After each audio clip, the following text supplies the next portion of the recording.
Hello everyone, this is Saumya and welcome back to my channel get enrol with Saumya. आज BEd lesson plans में math का plan number 4 का discussion करते हैं, जिसका प्रकरण होगा, टॉपिक होगा वर्ग।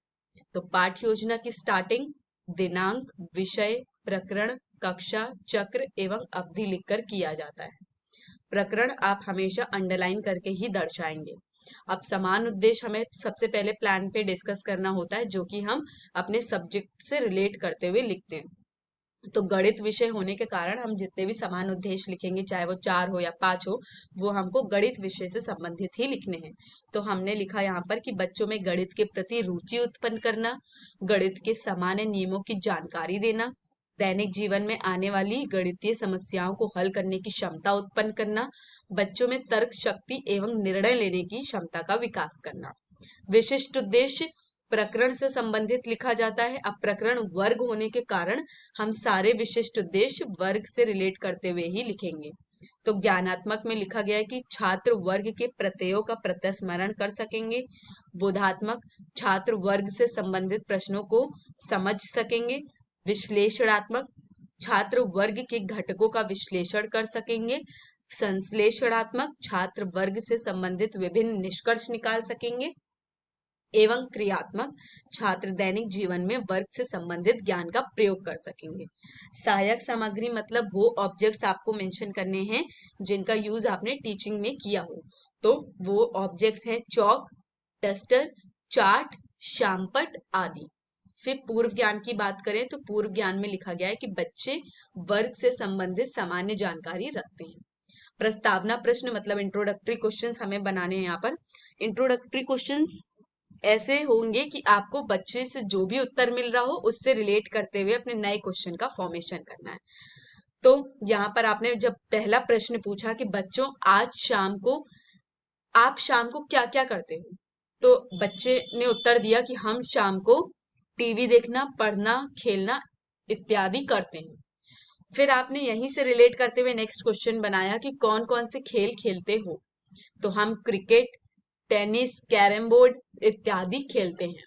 फिर आपने नेक्स्ट क्वेश्चन का फॉर्मेशन किया कि कैरम बोर्ड का आकार कैसा होता है, तो बच्चे ने जवाब दिया कि कैरम बोर्ड का आकार वर्गाकार होता है। अब यहीं से आप क्वेश्चन बना रहे हैं नेक्स्ट कि वर्गाकार को परिभाषित करो। अब जरूरी नहीं है कि बच्चा आपको वर्गाकार की परिभाषा सही सही बता पाए, तो ये समस्यात्मक प्रश्न हो गया। उद्देश्य कथन के रूप में आपने कहा कि बच्चों आज हम वर्ग के विषय में अध्ययन करेंगे, और आप देख सकते हैं वर्ग जो कि प्रकरण का नाम है, पाठ का नाम है, उसको यहाँ पर अंडरलाइन करके दर्शाया हुआ है। आगे बढ़ते हैं, प्रस्तुतिकरण पे आते हैं, मतलब प्रेजेंटेशन पे आते हैं। तो यहाँ पर आप किन किन चीजों को दिखाएंगे? सबसे पहले आप शिक्षण बिंदु मतलब आप जो हेडिंग, जो टॉपिक चूज कर रहे हैं वो आप यहाँ पर लिखेंगे।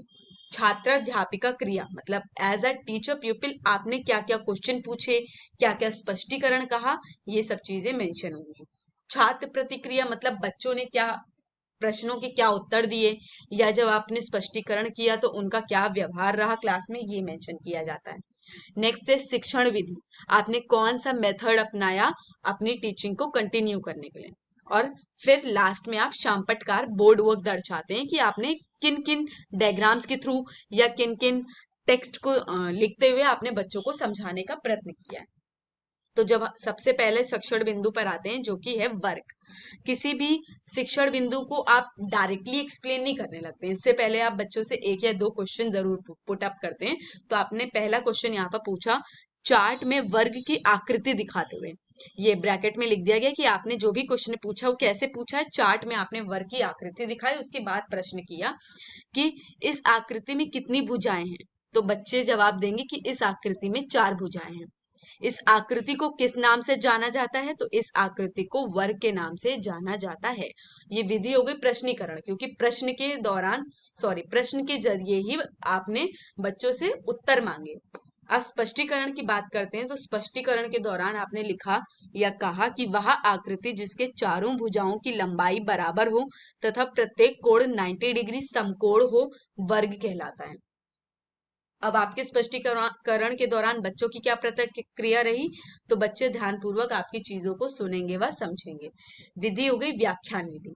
अब आप शामपटकार पे आप वही डायग्राम दिखा रहे हैं जो यहाँ पर आपको दिखाते हुए आपने क्वेश्चन पुट अप किया था, तो आपने यहाँ पर बताया कि ये ए बी सी डी एक स्क्वायर है, ये ए बी पैरेलल और इक्वल होगा सी डी के, इसी तरह बी सी और ए बी आपस में पैरेलल और इक्वल होंगे और सारे एंगल्स 90 डिग्री के बनेंगे। आपने यहाँ पर लिख भी दिया कि A B is equal to B C is equal to C D is equal to D A, और यहाँ पर लिख दिया angle A is equal to angle B is equal to angle C is equal to angle D. Next शिक्षण बिंदु या next heading है वर्ग का परिमाप। फिर से आप एक या दो क्वेश्चन पुटअप करेंगे। तो आपने क्वेश्चन पूछा कि यदि वर्ग की एक भुजा 2 सेंटीमीटर की है तो बाकी भुजाएं कितनी सेंटीमीटर की होगी। तो स्पष्ट आपको उत्तर दिया बच्चे ने। इस पर आपको उत्तर मिलता है कि वर्ग की सारी भुजाएं बराबर होती हैं, अतः सारी भुजाओं का मान 2 सेंटीमीटर ही होगा। विधि हो गई आपकी प्रश्नीकरण। अब आप स्पष्टीकरण करते हुए बोल रहे हैं कि वर्ग का परिमाप उसके चारों भुजाओं के योग से के बराबर होता है। वर्ग का परिमाप is equal to 4 times into भुजा। अब बच्चे आपके स्पष्टीकरण को ध्यानपूर्वक सुनेंगे व समझेंगे और विधि होगी व्याख्यान। बोर्ड पर आपने दर्शा दिया ये सूत्र कि वर्ग का परिमाप होगा 4 टाइम्स ऑफ भुजा। आगे बढ़ते हैं। प्रश्न आपने जो सूत्र बताया उससे रिलेट करते हुए आपने एक क्वेश्चन यहाँ पर सॉल्व करके दिखाया।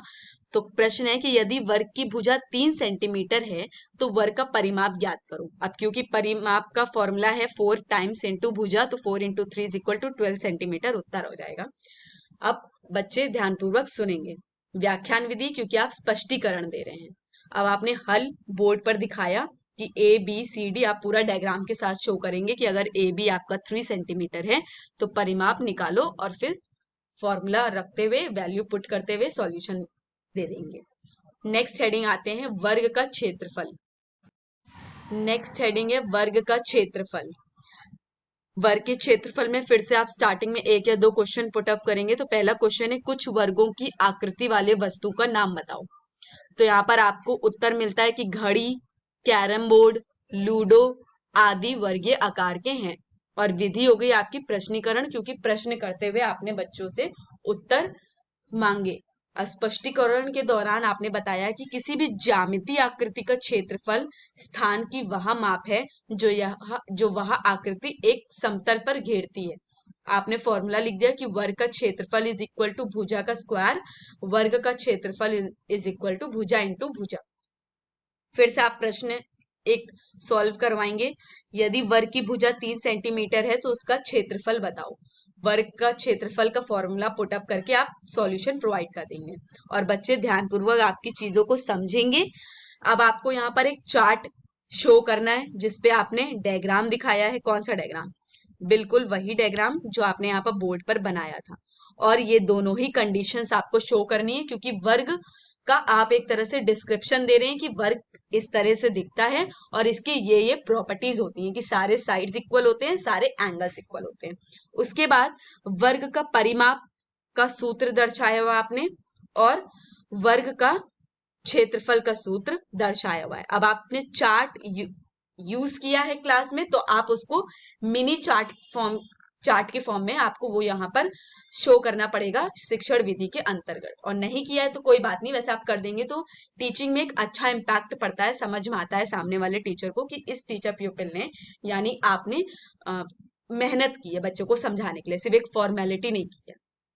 अब हल मतलब सॉल्यूशन, आपको यही सॉल्यूशन बोर्ड में शो करना होगा। यहाँ भी मैंने दिखा दिया है, पहले आप डायग्राम बनाइए क्वेश्चन के अकॉर्डिंग। क्षेत्रफल is equal to question mark करके ऐसा दिखाइए ताकि समझ में आए सामने वाले बच्चों को या टीचर को कि आप इस क्वेश्चन से क्या क्या चीज बाहर लेके आना चाह रहे हैं, क्या चीज पता करना चाह रहे हैं। तो ऑफ कोर्स क्षेत्रफल निकालना है, तो आपने वो चीज यहाँ पर मेंशन कर दी। उसके बाद आप फॉर्मूला पुटअप करेंगे और सॉल्यूशन प्रोवाइड करेंगे। नेक्स्ट बोधात्मक प्रश्न। आपने पूरा कंटेंट पढ़ाया है तो अब आप कुछ क्वेश्चन फॉर्म करेंगे जिसका सॉल्यूशन आप बोर्ड वर्क में शो करेंगे बाद में शामपटकार के अंतर्गत। सॉरी फॉर द वॉइस, मतलब जो बैकग्राउंड वॉइस आ रही है, I am really very sorry, क्योंकि मैं ऐसी जगह पे रहती हूँ जहाँ पर मेरे घर से कुछ ही दूर पे एक पार्क है, वहां पर शाम को बच्चे अक्सर खेलने आते हैं एंड इससे भी ज्यादा वर्स्ट कंडीशन होती है कभी कभी, क्योंकि वो इससे भी ज्यादा शोर मचाते हैं, तो please sorry for the inconvenience. खैर, टॉपिक पे आते हैं। तो क्वेश्चंस हमने यहाँ पर पुटअप किए कि वर्ग क्या है, वर्ग की दो विशेषताएं बताओ, वर्ग का परिमाप का सूत्र बताओ, वर्ग के क्षेत्रफल का सूत्र बताओ, किसी वर्ग की एक भुजा 2 सेंटीमीटर है तो उसका परिमाप व क्षेत्रफल ज्ञात करो। अब शामपट्ट कार्य के अंतर्गत आप बोर्ड वर्क शो करेंगे। बोर्ड को आप हमेशा 2 भागों में विभाजित समझकर ही काम करिए। पहले आपको एक और की स्पेस फिल करनी होती है, उसके बाद ही आपको दूसरी ओर लिखना पड़ता है। टीचिंग का सबसे बेस्ट मेथड यही है बोर्ड यूज करने का। अब सबसे पहले आप क्या करेंगे, जिस तरह से आपने पाठ्य योजना की स्टार्टिंग में दिनांक, विषय, प्रकरण, कक्षा, चक्र एवं अवधि मेंशन किया, आप बिल्कुल सेम एज इट इज वही चीजें यहाँ पर शामपट्ट कार्य में दर्शाएंगे। और प्रकरण को अंडरलाइन हमेशा करिएगा, ये चीज बिल्कुल भी इग्नोर नहीं की करी जाएगी। अब क्वेश्चन का सॉल्यूशन यहाँ प्रोवाइड करेंगे। तो वर्ग क्या है, तो वर्ग 4 भुजाओं वाली आकृति जिसके आमने सामने की भुजा आपस में बराबर हो। वर्ग की 2 विशेषताएं बताओ। तो आपने एक सॉरी यहाँ पर रेक्टेंगल बन गया है, बट आपको प्रॉपर स्क्वायर ही शो करना है और आपको बताना है A B is equal to C D. Condition होगी A B parallel to C D, फिर A D is equal to B C, A D parallel to B C. और आपको एंगल्स की प्रॉपर्टीज भी मेंशन करनी है। Angle A is equal to angle B है, is equal to angle C, is equal to angle T, is equal to 90 degree. अब आपको वर्ग का परिमाप का सूत्र बताना है। तो वर्ग का परिमाप हो गया 4 टाइम्स ऑफ भुजा, वर्ग का क्षेत्रफल हो गया भुजा इंटू भुजा। और लास्ट में एक क्वेश्चन है कि वर्ग की एक भुजा 2 सेंटीमीटर है तो उसका परिमाप व क्षेत्रफल ज्ञात करो। तो आपने लिख दिया भुजा 2 सेंटीमीटर है, परिमाप निकालिए और क्षेत्रफल निकालिए। अब आते हैं निरीक्षण कार्य पे। जब बच्चे ये बोर्ड वर्क को अपनी कॉपी में नोट कर रहे होंगे तो आपका क्या काम है, आपका काम है कि आप क्लास में घूम घूम कर देखेंगे कि बच्चे नोट कर रहे हैं या नहीं कर रहे हैं। और अगर उन्हें कोई प्रश्न नहीं समझ में आया है, कोई एक्सप्लेनेशन नहीं समझ में आया है, कोई सूत्र नहीं समझ में आया है, तो आप उसको समझाने का प्रयत्न करेंगे। बोधात्मक प्रश्न मतलब रिवीजन क्वेश्चंस आप किसी भी फॉर्म में ये बना सकते हैं। True false, match the following, correct the sorry right and wrong, किसी भी फॉर्म में। तो यहाँ पर सही व गलत के फॉर्म में बनाया गया है। क्वेश्चन है कि वर्ग के प्रत्येक कोण का मान 30 डिग्री होता है, वर्ग की चारों भुजाएं एक समान होती हैं, वर्ग का परिमाप उसकी भुजा के 2 गुना होता है। और लास्ट में आपने गृह कार्य दे दिया कि वर्ग के चारों कोणों का योग कितना होता है, वर्ग का परिमाप ज्ञात करो यदि भुजा 5 सेंटीमीटर है। तो गृह कार्य के बाद आपका पाठ्य योजना समाप्त होता है। आज के लिए बस इतना ही। Please don't forget to like, share and subscribe. Keep learning, keep supporting. Thank you.